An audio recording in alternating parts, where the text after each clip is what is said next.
মা রাগ করেছো কেন?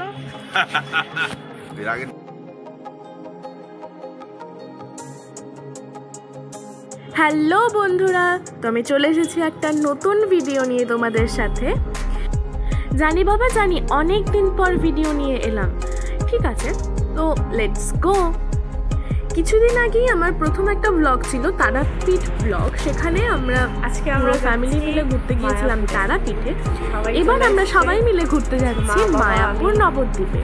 হ্যাঁ, তো সেদিন ছিল খুব বৃষ্টি। আমরা যেদিন যাচ্ছি তার আগের দিন মুষলধারে বৃষ্টি। আর আমরা যেই বেরোবো সূর্যি মামা তখনই দেখা দিলেন যে আমরা ক্যাবের জন্য ওয়েট করছিলাম। আর তোমরা দেখতে পাচ্ছ পুরো কলকাতার রাস্তা জুড়ে বন্যা, যেন দুয়ারে দীঘা চলে এসছে। গাড়ির থেকে নৌকো নিয়ে বেরোলেই মনে হয় ভালো হতো। আমরা একদম সকাল সকাল উঠে গেছি ট্রেনে। না, কোনো ব্রেকফাস্ট এখনো করা হয়নি, আমরা গিয়ে করব। তো ট্রেন থেকে নেমেই এক ধুমধুমার কাণ্ড লেগে গেছে। মা এদিকে বাবার উপর বড্ড রেগে গেছে, কারণ বাবা ট্রেনের ওখানে দাঁড়িয়ে একটা ছবি তুলতে চেয়েছিল। আর এদিকে বাবা মায়ের বকুনি শুনে কিন্তু বেশ ভয় পেয়ে গেছে। মা রাগ করেছো কেন? বলো। আরে তোর বাবা ওখানে দাঁড়িয়ে ছিল ট্রেনের সামনে।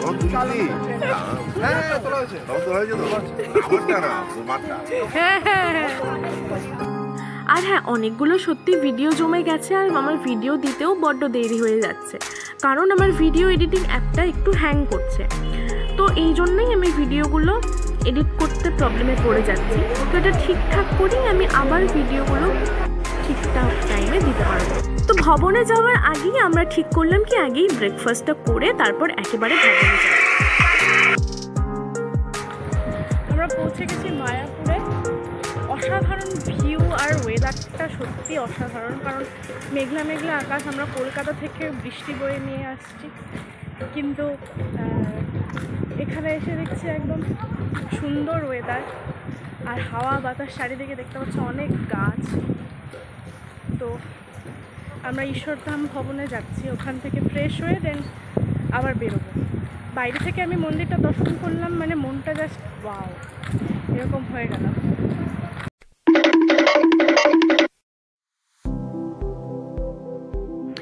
হ্যাঁ হ্যাঁ, খুশি হবারই তো কথা, কারণ কৃষ্ণের কাছে গিয়েছি বলে কথা। তো যাই হোক, আমরা মায়াপুরে কোন হোটেলে উঠেছিলাম সেটা জানাচ্ছি। আমরা উঠেছিলাম ঈশ্বরধাম ভবনে। তো এটা একটা খুব কমফোর্টেবলি একটা ভবন ছিল। তো রুম ট্যুরটা একটু দেখিয়ে দিই। তোমরা সকলেই জানো মায়াপুর ইস্কন মন্দিরে ভক্তদের প্রসাদের জন্য একটা করে কুপন পাওয়া যায়, কিন্তু আমরা সেই কুপনটা সেদিন পাইনি দেরি করে যাওয়ার জন্য। তাই আমরা একটা রেস্টুরেন্টে খেতে। এখন আমরা রুম থেকে যাচ্ছি সোজা লাঞ্চ করতে, যদিও আমরা আজকে কুপন পাইনি। তো আমরা এখানে একটা গোবিন্দাস রেস্টুরেন্ট আছে, সেখানে গিয়ে লাঞ্চ করব। এই যে সবাই যাচ্ছে। তো মায়াপুরে আমাদের টোটাল 2 দিনের ট্রিপ ছিল। প্রথম দিন গিয়েই আমরা মায়াপুর ইস্কন মন্দিরে প্রভুকে দর্শন করতে চলে যাই। আর স্বভাবতই সেখানে আমাদের কোনো ফুটেজ নেওয়া পসিবল হয়নি, কারণ সেখানে ছবি তোলা নিষেধ। তো তাই আমরা লাঞ্চ করে বাকি মায়াপুরের কিছু কাছাকাছি জায়গাতে ঘুরে এসেছি। যেরকম কাছাকাছি ছিল আমাদের গোশালা। গোশালাতে গিয়ে আমরা অনেক গরুকে দেখতে পাই এবং অনেক গরুদেরকে ধরি, প্রণাম করি। অনেকে তো কিছু খাবারও দিচ্ছিল। তো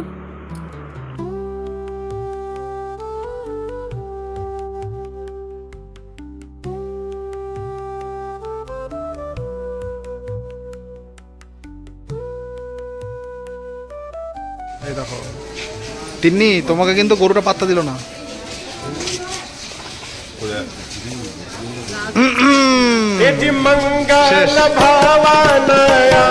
ধরো না, ধরো না, ধরো না।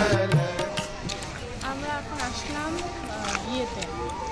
মেন মায়াপুর ধামে, ইস্কন মন্দিরে। তো ওখানেও বিকেলে খুব বৃষ্টিও হয়েছিল।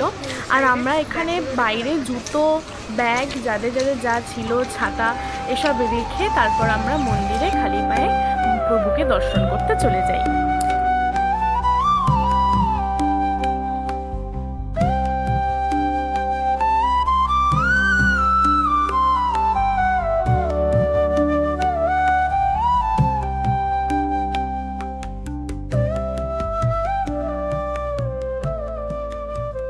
সন্ধ্যা আরতি শেষে মায়াপুর থেকে কিছু কেনাকাটা করে ছবি তুলে তারপর আমরা ডিনার করতে চলে আসি।